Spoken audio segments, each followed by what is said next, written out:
people, my brothers and sisters from other faith traditions. So we're talking about the election, and I was just looking at the Quran and trying to connect the event of tonight with some verses from the Holy Quran. I want to share with you two chapters, chapter As-Sajda, which means prostration, and also chapter Al-Ahzab. So I will recite in Arabic and then I will provide the translation after that. أعوذ بالله من الشيطان الرجيم. بسم الله الرحمن الرحيم. In the name of God, the most merciful, the most beneficial. وَجَعَلْنَاهُمْ أَئِمَّةً يَهْدُونَ بِأَمْرِنَا لَمَّا صَبَرُوا وَكَانُوا بِآيَاتِنَا يُوقِنُونَ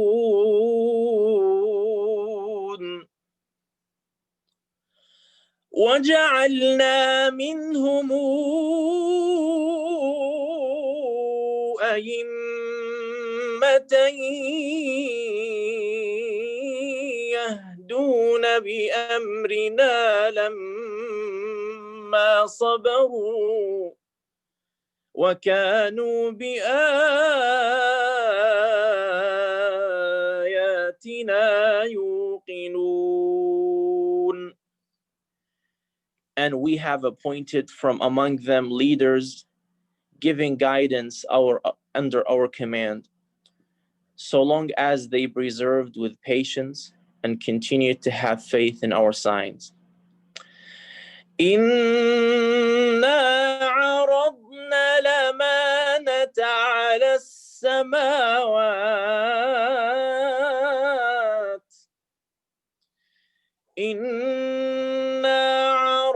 الْأَمَانَةَ عَلَى السَّمَاوَاتِ وَالْأَرْضِ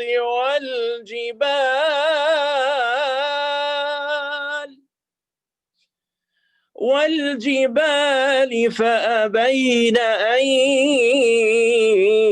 يَحْمِلْنَهَا وَأَشْفَقْنَ مِنْهَا وَحَمَلَهَا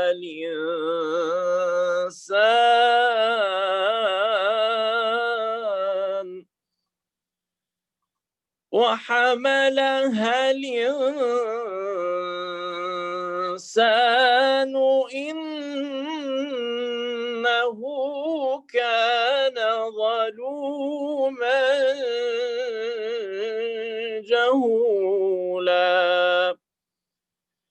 We indeed offered our trust to the heavens, the earth, and the mountains, but they refused it, and they were afraid of it, but humans accepted it. Indeed, they put themselves into hardship.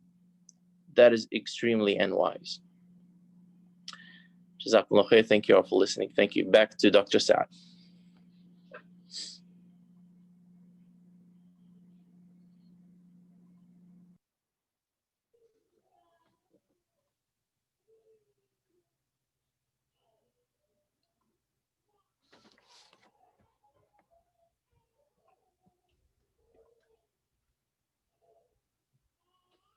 Art, it looks like we've lost Dr. Saad. I don't see him.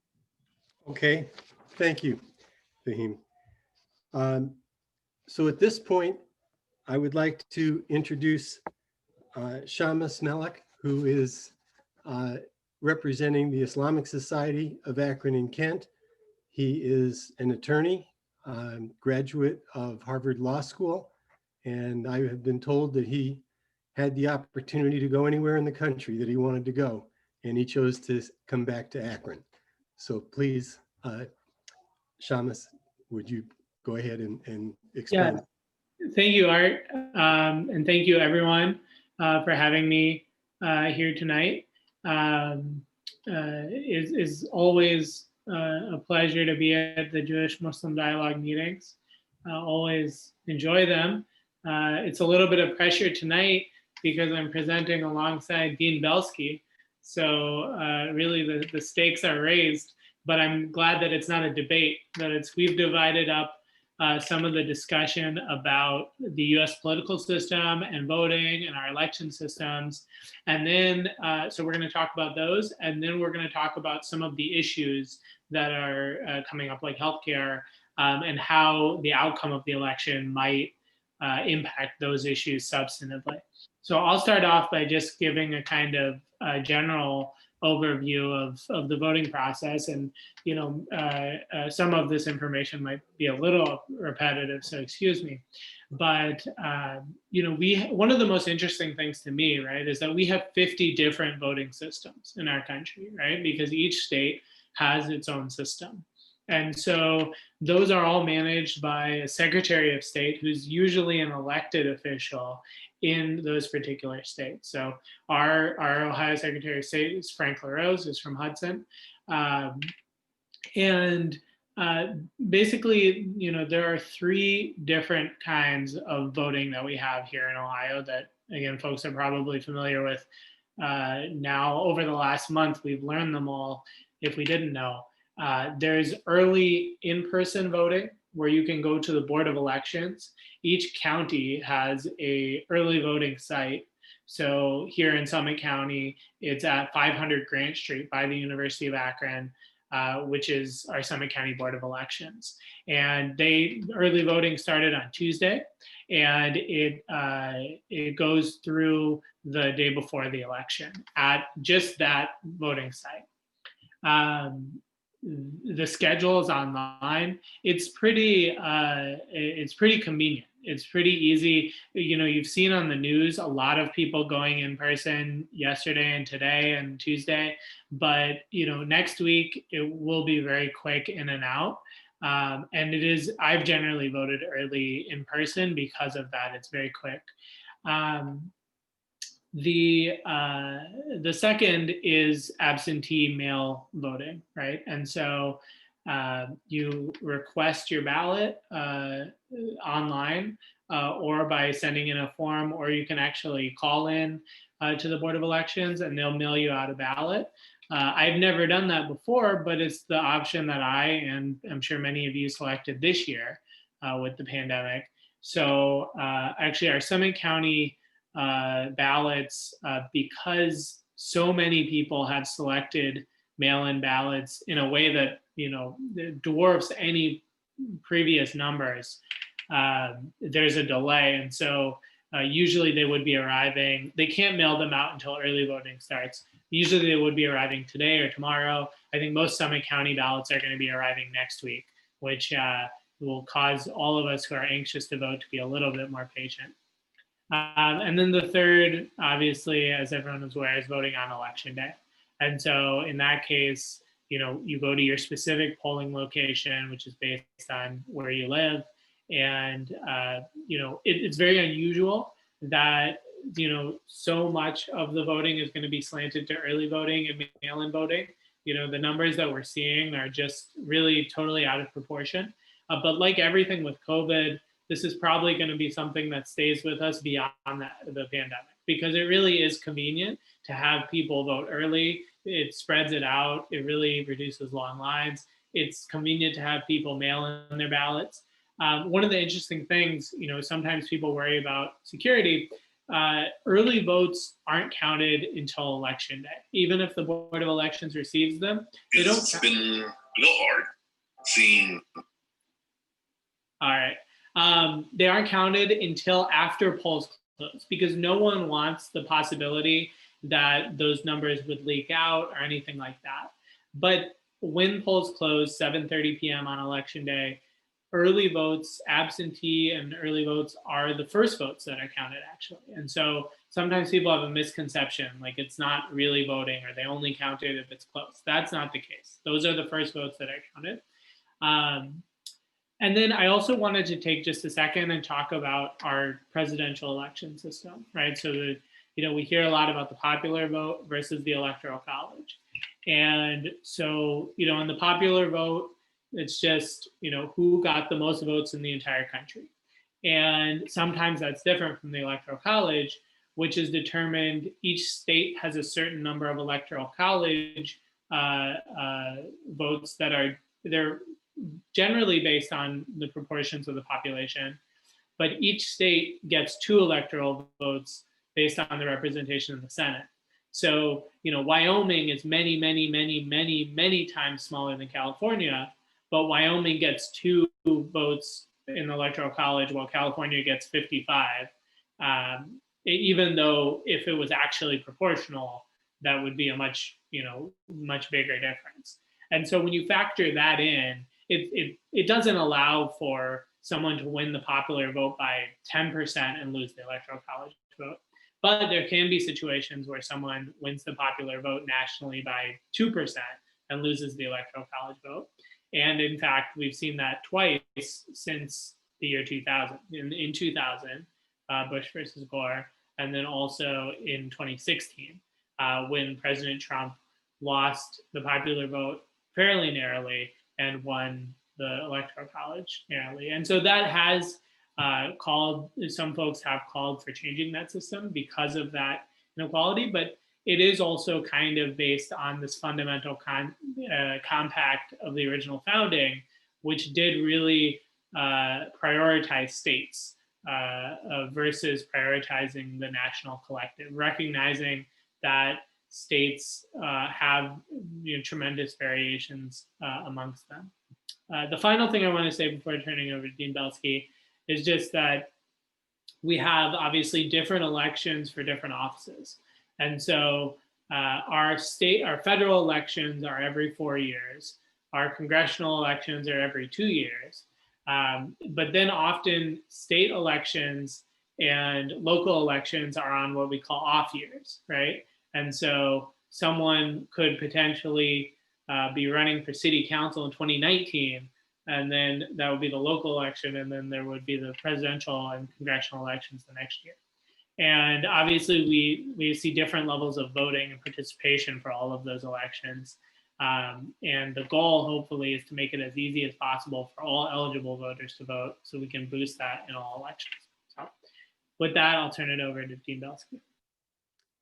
Thank you, Shamus. I'm going to introduce Marty Belsky here for just a minute.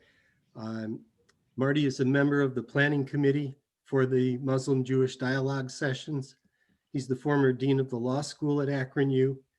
And our topic for tonight was really Marty's idea. So let's please welcome Marty. Okay, I don't want to scare you, but you might be scared. I have listed 17 specific situations where attempts have been made to suppress the voting. I'm sure I missed some, but I want to go through them. Every one of these things has been done and is continuing to be done. So I don't have a lot of time, but I want to go through them. So let me go through them. And then if you have questions at the end, I'll be glad to respond, or questions in our group situation. The first is registration, where individuals are eliminated for not voting. In some states and in Ohio, if you don't vote for a certain number of years, then you're automatically taken off the rolls. As you probably know, Secretary of State LaRose has reduced a substantial number of people for this reason. Many people don't vote all the time. For example, they only vote in the presidential elections. They change their address. Sometimes they're struck without cause, and they shouldn't be. Burden is put on the voter to make sure that that person is still registered and still down on there. And if you say you should be registered on election day, you have to go to a judge of elections. It's a crapshoot. Second, the Supreme Court has decided that they can require proof of identity before someone can register to vote. And then again, proof of identity when somebody actually votes. And that is very difficult for people. It means they have to make at least 2 trips, maybe 4 trips to get the information, give it to the individual, then get a document if they don't have a driver's license, which is a common form of identity. A 2018 survey indicated 3 times African Americans were 3 times as likely as white to not be able to have the ability to vote because they did not have identification to be able to show. Sometimes the individual says, I'm not accepting that. There have been documented almost 1,300 cases in 2018 where individuals in that election said, this is not an proper identification. And then after the fact, they said, oops, sorry for the mistake. Immigration status. The idea of an individual who is Hispanic are being stopped and questioned for long enough so they're not able to vote. We need to investigate whether you are in fact a citizen. You need to go get your birth certificate. You need to get some other documentation. Has been a method to suppress the voting. Fewer places to vote. Just fewer places to vote, and that's happening right here in Summit County, including fewer places to drop off your ballots, et cetera. One Broxford County, as you probably know, again, the Secretary has indicated, one Secretary of State has indicated, Judge Polster indicated that you should provide it at more locations. The Secretary of State today said no, just one per county. And there's no legal reason for this. It's the sole discretion of the Secretary of State, or Judge Polster said it's not the sole discretion for that scenario. In addition, fewer actually machines in each polling station. And that's going to be true of this election, or fewer machines that work, et cetera. In Georgia in 2018, they changed the precincts, they changed the voting machines on purpose and gave notices out to everybody, but some of those people never got those notices. College students can vote where they go to school if they declare residency, or home if not. They are challenged at both ends by saying that he shouldn't be able to vote twice, and stop that. Mail-in ballots sent to requesters too late or not received by election counters until too late. In Wisconsin primary, by 8 p.m. on the day of election, and we're still outstanding almost 7,000 ballots in Madison, Wisconsin that were not received in time, quote unquote, because there's no postmarks on those as well, and that doesn't count. As you probably know, the bar to felons, and even felons no longer serving their sentence. Although Florida has changed that rule, it's still true in here and other places, and some serious misdemeanors in some places. You know, even if you are serving your sentence, even if you're finished, and according to at least one state, Colorado, even if you've been pardoned for that crime. Absentee ballots, in some places you need a notary, okay, or a witness. Supreme Court recently upheld the idea that you need the requirement of a notary and at least 2 witnesses with that notary is constitutional. That happened a couple of days ago. The use of the coronavirus for the excuse for long lines, fewer boxes, fewer in-person workers. This would happen in the primary because people were out sick. Or, you know, not so tough to get an absentee ballot, okay, for individuals. Some states provide, not everybody's entitled to mail-in ballots. Not everybody's entitled to an absentee ballot. It's totally in the discretion of each state to decide those situations. Interpretation of the state statutes. I'm not going to go into the details of Bush versus Gore in the year 2000, but they interpreted a statute, a Florida statute, to be inconsistent with the United States Constitution, and they interpreted the United States statute to be inconsistent with the Florida statute, even though I wrote an article on this. If you don't believe me, read my article, no charge. Methods to count the vote. Automatic, are there machines to count it? Timing, counting rooms. For example, this is true, absolutely a situation in Florida, in the Bush versus Gore, they took all the ballots and took them up to a special counting room where they counted it without individuals from both parties. So these individuals were counting it. A court later changed that. That's the Chad situation. Can you imagine having individuals go to a separate room with no one looking over their shoulder in some places and having them count the votes? I'm not thrilled by that, but that's the situation. Announcements, okay? Before all the mail votes are counted or the absentee votes counted in the situation, or early voting counting. Basically, this is the concern you saw in the newspapers recently, where they're afraid that you might have a situation in which the number of people who vote in person might vote for a particular candidate and military or other absentee ballots are not counted. Now, he's right. Here in Ohio, that's not going to be a big issue because they count them first, but that's not true in every state. Voter suppression, voter depression is another way you can limit voting count, okay? Confusion and difficulty. The idea of mail voting being fraudulent, okay, a mindset to delegitimize the election. Threats of prosecution by the Attorney General Barr. Did you see that? Today, he's ordered individuals from the Department of Justice and the FBI to be at polling places in specific locations to make sure the people who are voting are appropriate people to be poll watchers, to oversee it. And secondly, we have claims of wrongdoing, unsubstantiated, okay? Pence in Indiana, when he was there, basically used the police to stand outside to check people as they came in to make sure they were the kind of people, unquote.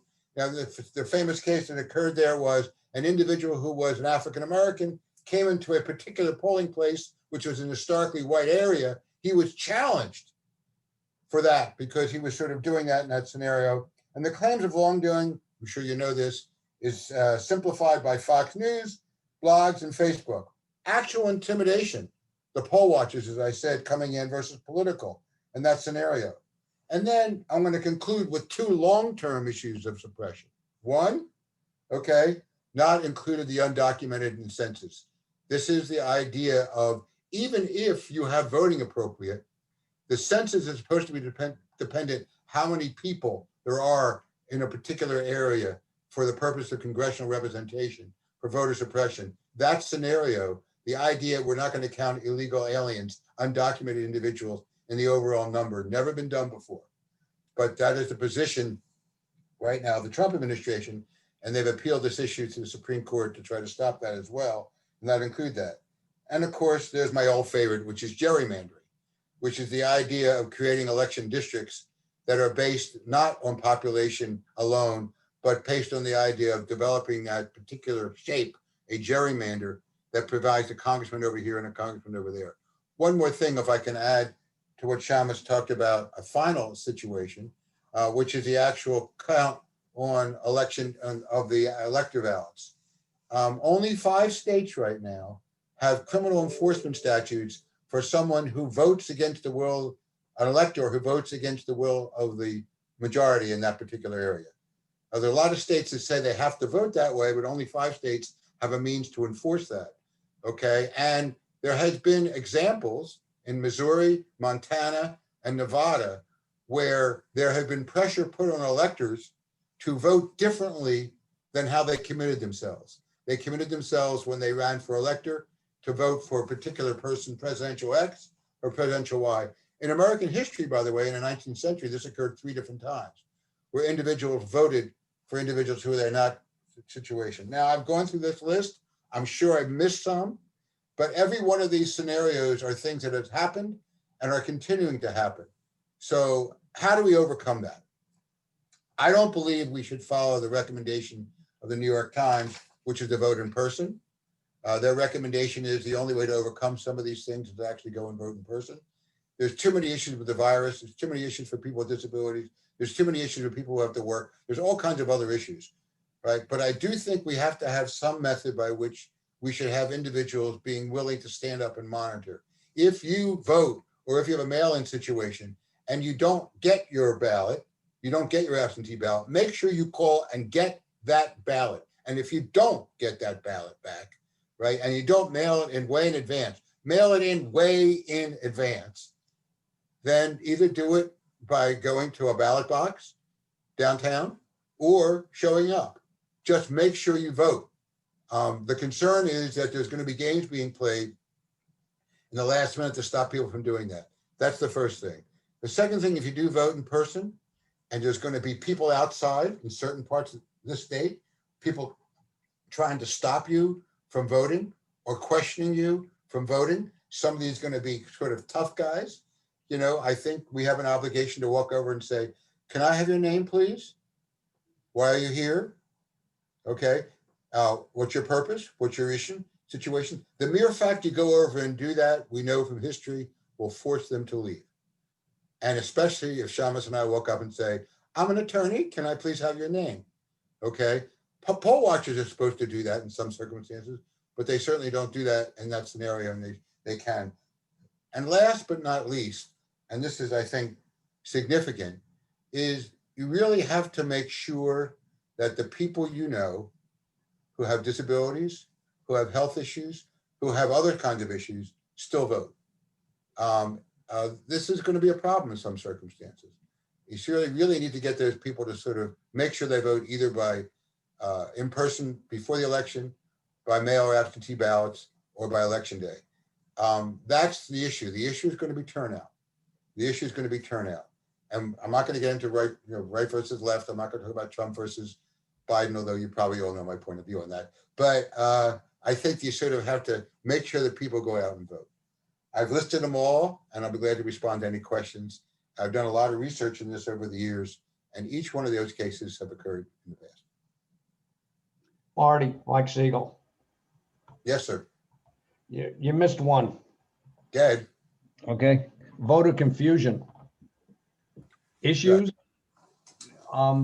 candidates intentionally disguising their names, etc. It's going on right now in my congressional district. Really? Okay. We were focusing more on the national election, but you're absolutely right. And it's not just that. There is a guy who ran for justice of the Supreme Court, right, in Pennsylvania, whose last name was the same as somebody who was the attorney general. Yeah, that happens all the time. And it's, or people who change their name in a judge's election, so they'll be the first one in the line by alphabetical order, right? To sort of have that. Yeah. As I said, I know I missed some. There's more, believe me. Marty, Yeah. it's David. Rabbi. Our granddaughter, 18-year-old granddaughter, twice registered to vote online. Twice she was told that she was not registered. She finally drove in from Cleveland on the last day of registration and registered in person. One wonders how many more people tried to register online and somehow it didn't get recorded. And is there any kind of an option that they have if that happened? Yeah, there is an option in that scenario. And it occurred, by the way, as you know, there was a recent vigil that was held at a church having to do with police brutality. And we had 15 people who were collecting registrations at that event. We need to do registrations on our own. I know have somebody have to physically take those. You don't have to be the person who drops the registration off. Okay, so you need to have someone collect those registrations and take them to the registration office.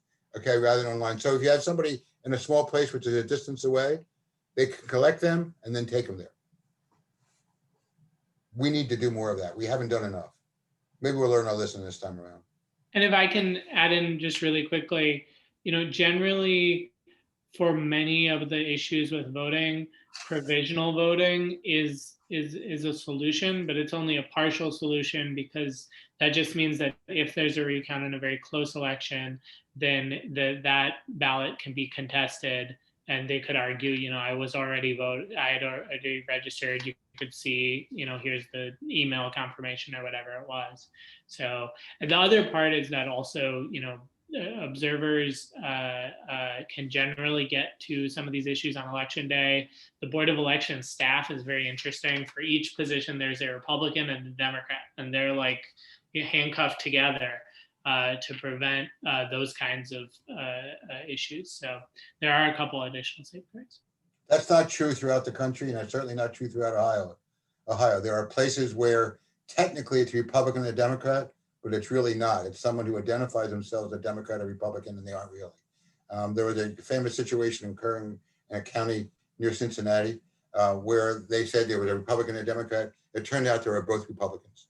Okay, an individual decided to register as a Democrat to be a Democratic poll watcher, right? So they could sort of stand in, because it was not the political party in that county that decided, it was some other official who decided. So you're right, that technically that's what should happen. We hope it will. We hope it will. We hope it will. But we'll have to see what happens. I'm optimistically pessimistic. What I mean by that is I think if the vote differential is large enough, it won't matter. But if it's not large enough, it could be as much chaos as Bush versus Gore. Okay, well, thank you, Shamus and Marty.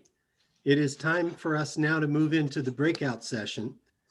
And for those who have not participated in these before, it could take a minute for Zoom to move us into the rooms and again at the end to move us back. But we will ask each group to appoint somebody to take notes and to give a summary at the end of the session. Each group will be assigned a number. So after the breakout sessions, Dr. Saad will ask one person from each group to give a report. Thank you all for joining us tonight. Here are the questions for the breakout session. And so if you are in group 1, you will have question 1 and so on down the line. So we will do this for 30 minutes, and then we will come back to the main session and have our summaries. Let us go.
Hard to know what can you do other than be persistent and fight against those laws that that they are trying to pass. You know, that you have, some states are saying you have to have an address, right? So I don't know, what are your guys' suggestions? I think having opportunities just like you're presenting tonight with all the information is very, very good, in passing it along, and all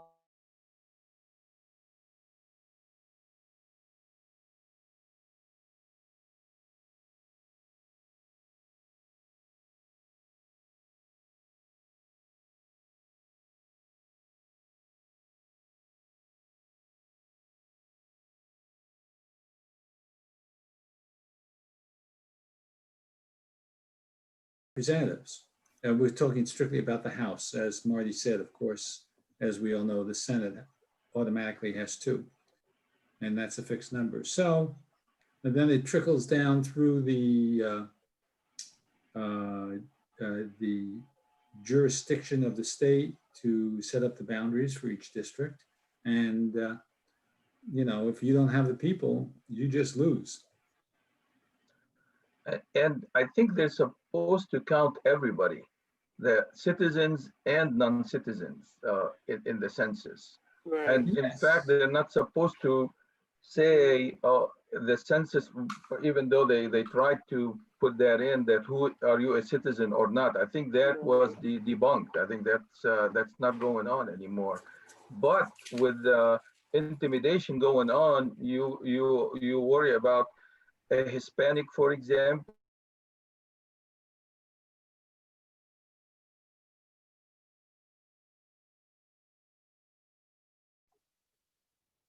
Hey, Art.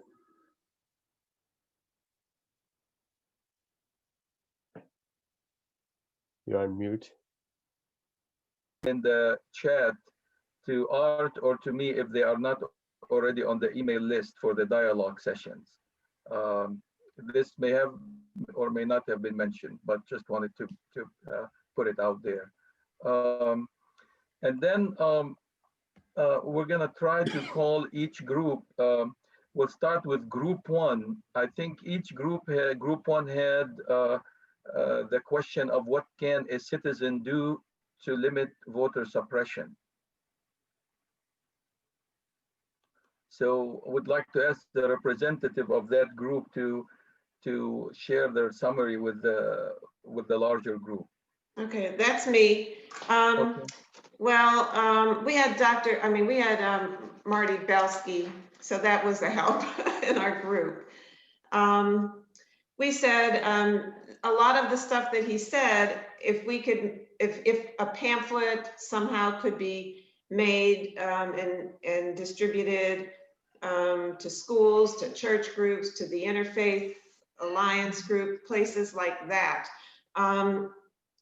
League of Women Voters always has good resources. And I mean, I don't know how much of this could be done like in 2 weeks, but 4 weeks, but this is the kind of thing that we should try to get out. But individuals could write letters to the editor. They could put, you know, whatever they want to do in any social network they're on, just to get the word out as much as possible as an individual also. Marty spoke to the Akron Public Schools. He said, so hopefully that they could let their teachers know, and even the students that are eligible to vote, or maybe they could tell their parents. If you are somebody who gets to the voting booth and there's a problem, like they question you, you have to be assertive. What was your name? Whose sister tried to vote, and they voted for years, and they questioned her, and it took like an hour or two. She just stayed there and said, yes, I'm registered, and finally they were allowed her to vote. Help people get voter IDs. And then like long-term solutions could be like, have a national holiday for the election day, require employers to pay the person to have leave to go vote. Maybe you could vote, if you're in the wrong precinct or something, can you still vote at least for most of the candidates, even if you don't have the exact same ballot? But I was telling them that in Maricopa County, they will print a ballot for your specific area if you end up in the wrong place. And maybe even to have every single person who votes get a rewards card for something, or no party involved, but just everybody gets that. Any other? Well, thank you very much, Eileen. Thank you very much for presenting this question number one. We'll move to question number two. How does the proposal as to the census impact voting in the future? And I think I was in that group, and we have Sahar, who's going to present the deliberation from the group. First off, I would like to say that I don't think that these groups are randomized, because I always get stuck with Brother Saad, and I always know that I'm going to be talking at the end of this. So that's where I'm at right now. Yeah, so we had the question about the census and how it impacts voting. And so we obviously discussed what the census is, and it happens every 10 years, and it's meant to, what was it? It was meant to basically like account every person, like every resident of the United States, so that way we can have the proper funding allocated to whatever it needs to be allocated to. And we talked about how it obviously affects the number of representatives we have in proportion to the population. We talked about how it also can affect gerrymandering and how, you know, congressional reps obviously want to have those districts work for them and how that obviously affects how we vote. We also talked about how, in regards to the census and how I think we talked about, sorry, my brain is just short circuiting right now. But we talked about how with this presidential proposal, what was it? No, this government, how they had the proposal for the census was to add the question about citizenship, and how questions like those tend to create fear in a lot of people in regards to filling out the census, and that they're worried that their status in the United States may be affected by that. And so we don't have people filling out the census. Out of fear of that, we don't have the proper funding being allocated as such. And we talked about how we could possibly combat that. And Dr. Saad made a good few points about how it's important to educate and educate and educate. Starting off by educating people at home and people in our own communities, how we have like in our own masjid in the Islamic Society of Akron and Kent, we have a lot of immigrants in our community, and you know, a lot of people might not be properly educated on how the census affects them personally, because you know, I'm not a US citizen, how does that affect me? So like we said, education is very, very important. We got a little off topic here and there. I talked a little bit about the Electoral College. Is that really important? Is that really necessary? That was a question that we had asked, and we had some interesting back and forth on that. But yeah, I think that's pretty much what we had discussed. Dr. Saad, you can correct me or add if anything if you'd like, but yeah. Thank you, Sahar. I'd like to keep you in the group also next time. You're a very good presenter. Thank you so much. We'll go to number 3. Is question is, what happens if there is no clear winner on election day? That's an interesting question, because everybody's worried about that. Who represents that group? Okay, that would be Joanna. me. And Sahar, you get roped into it. I just talk too much, so I always end up presenting. Art's you know, I think that's a struggle for both of us, though. So it's true. That's, you know, that's how I make friends. So in our group, we were talking about, we at least started off talking about the actual question we were given. And a lot of our answer was, we don't actually expect there to be a clear result on election day, and are kind of hoping that that message is getting around, that with counting all of the mail-in ballots, it is very likely that this is not the election like the last one where we're all staying awake until 2 o'clock in the morning waiting for election results to come in, that it might be a week or two before all of these votes are counted. But that in this election, weirdly, even though personally I'm not a huge fan of the Electoral College, that one of the advantages of it is that the Electoral College meets in each state in December. The official vote count comes out in early January. And so legally, there is a several month cushion to make sure that every vote can get counted, that if there is a presidential contention that votes, you know, every vote hasn't been counted yet before there is a concession from either side, that there is time for that to happen in our electoral system, and that may be useful.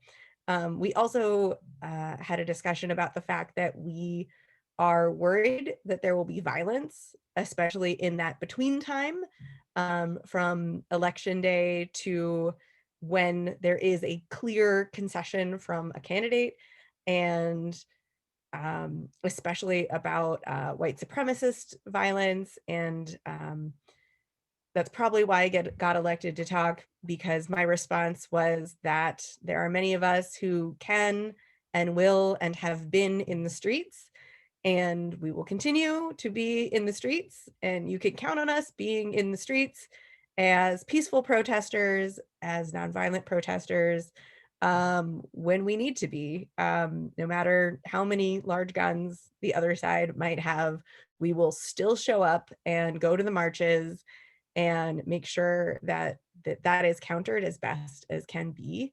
And you know, if professors can make a difference, there will be a whole bunch of us out there doing that to make sure that there is representation for that, and that there are far more of us that are out there peacefully protesting at any given protest than the white supremacists on the other side. So much so that, in fact, sometimes the police need to make sure that the white supremacists are okay, because there are tens of thousands of more of us than there are of them, which I'm okay with. There being more of us. So there might be violence. We're worried about it. It's going to take time. We're less worried about that. And then there was some discussion of that one of you might have the answer to, of is there a mechanism for officially removing the president if he does not leave the White House? That was our kind of last standing question. And I suspect there is, but it's called the U.S. Army. The that Army is actually, that actually will be called in to physically remove him. my impression was the Joint Chiefs of Staff actually are, involved. But yeah, that there is actually a mechanism in place, and they probably talked about it. We're not the only ones asking that question. So that's what we talked about. Or at least the on question. It has happened. It has happened. Andrew Johnson. Yeah. Before my time. Just a little. I had to. Yeah, but Andrew Johnson is President Trump's hero. Good. He can match his hero if necessary and be removed. Yeah. Well, hopefully it won't get to that. Next, we have the question number 4. Is it safer to vote in person in light of the concerns about mail-in voter suppression?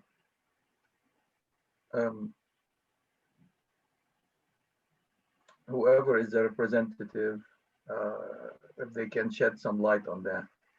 Well, Group 4 didn't really say who was it, so I'll just say a couple of points. There's two aspects to safety, and then a third consideration is more about convenience. First off, let's not minimize COVID and exposure to that. So the group's consensus was to vote early, whether it be to physically go down to Grant Street in Summit County, or vote via mail. And the suggestion was to drop it off at the Summit County Board of Elections. The other aspect of is picking up on the professor's comment, there's possibility of more violence during election day and immediately thereafter. And the third thing being convenience. Remember who the poll workers are. I'm not talking about poll observers. They are volunteers. They typically are retired individuals that are certainly above 65 and older. This is the high risk category. It may be there may be less of them available, and this could be a problem. So it might be more convenient to vote ahead of November 3rd to get in under the wire and avoid, hopefully, or unhopefully long lines that may occur on election day. We don't know. But the other thing is that at least based on early voting, it looks like we will get a much higher turnout this time than 2016. Okay, thank you so much, Mike, for that. And the final question is, in light of Bush versus Gore Bush v. Gore, how much will the U.S. Supreme Court impact selection of the president? All right, that was my group, and I had the, I was forced to talk, so I will do it. The group discussed, a number of topics, around the Supreme Court and how it may affect the results, of the election. First off, I mean, there was a clear, consensus about that the effect of the Supreme Court will depend largely on the margins of the elections. Yeah, I mean, the margins in terms of, votes. There was a mention that the Judge Amy Coney Barrett, who is now, in the process to be confirmed. If that happens, it is obviously it will tip the court to one side, and that's the whole thing. Why there is this resistance of confirming her while an election is still going, because her views are pretty much known, and in terms of elections and leaning on the courts, apparently she has expressed ideas before that, when Antonin Scalia died and there was the nomination by, the Barack Obama's administration of Merrick Garland, that she expressed that normally, we had to, appoint a judge with like,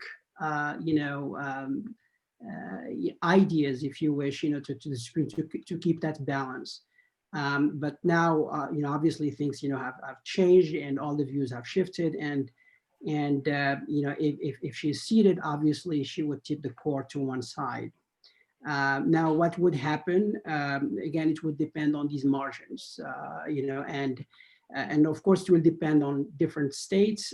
There was, I believe, Bruce from our group mentioned that probably it's not expected to happen in Ohio. Because probably the infrastructure for the voting and all that, probably it can be all tabulated and prepared, and most of the the bulk of the information can be known, if not on election night, probably close to election night. I mean, after election night. But it may be an issue. Again, the infrastructure and all that can be an issue in other states. And particularly in swing states, and again, it will depend on how they count the ballots, there. There was also mention that obviously, there will be red flags in different states, but particularly in red states, for example, that are all of a sudden become overwhelmingly blue, there will be, pointing fingers towards these states and push by the by the campaign to kind of do the recount, and then that may push the obviously the process.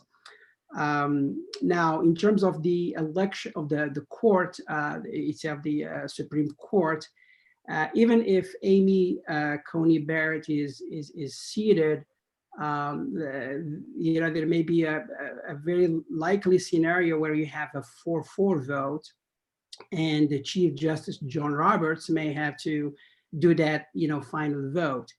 There was a discussion in the group, and probably there is at least some expectation that with the current situation, the current atmosphere, political atmosphere, even John Roberts now is considered a moderate vote, moderate voice.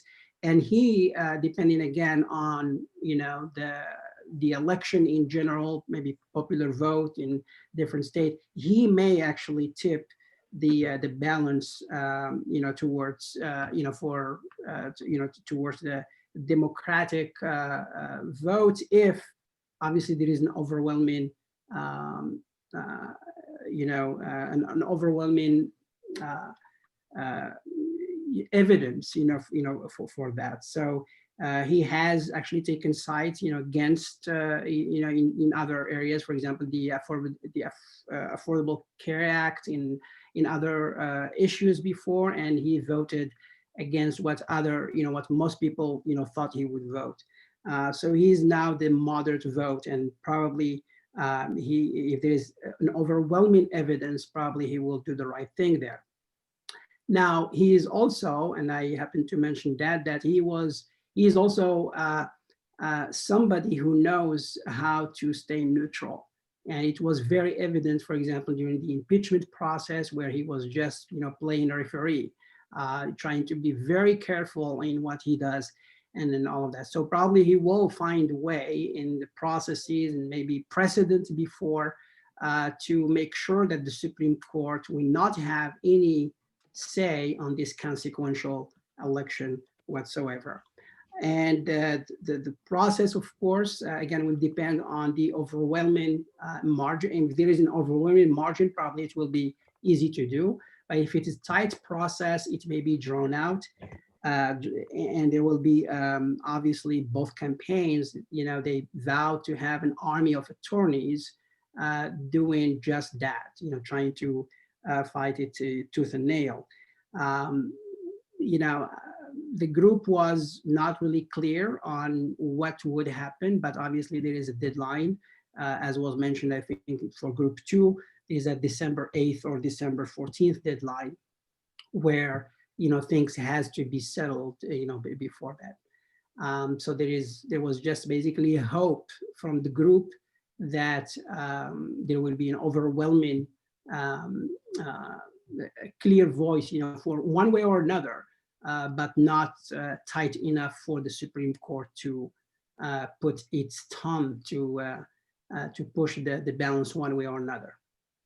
I think that's about it. Anybody from our group, if I missed anything, please, feel free to add. Thank you very much, Dr. Makki, especially talking to us from all the way from Morocco, it looks like. Yes, and, virtual Morocco. Virtual, and yes, and thank you so much, Eileen, and Sahar, Joanna, and Mike for all your input. And I'll turn it over to Art. Thank you, Dr. Saad. At this point, I would like to ask Rabbi Horowitz to make some closing remarks and offer our benediction. And after that, I will announce our next session and adjourn. Rabbi? Thank you, Art. The rabbis of the Talmud taught us that one should never pray for that which one can do for oneself. In the second section, they taught we must never pray for miracles, because that would mean upsetting the natural order of the universe. Doesn't mean we can't accept miracles and celebrate them. We can't ask for miracles. And in the book of Deuteronomy, in the parasha known as Shoftim, which happened to be my bar mitzvah portion, it starts with the words Shoftim v'shotrim, judges and lawgivers shall you appoint. Sometimes I think that God is a 501c3 organization and doesn't necessarily take sides in any given election, but we do. And it is up to us to do that which we can do and not look for miracles. And so, God, I ask that we have the fortitude, the courage to not only go and vote ourselves, to labor for the better good of our country, that we mobilize as many people as possible to go to the polls. God, it's not a miracle. It is something we can do, but we need your strength. Amen. Thank you, Rabbi. What a powerful message. Well, we have our next session coming up on November 12th, and our topic is religion and the pandemic.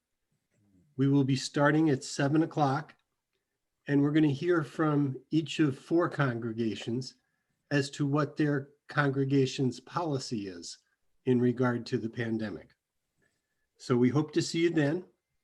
And once again, as Dr. Saad mentioned, please send us an email if you're not on our email list. Thank you for coming, and we look forward to seeing you in about a month. Good night, everybody. Night. Thank you.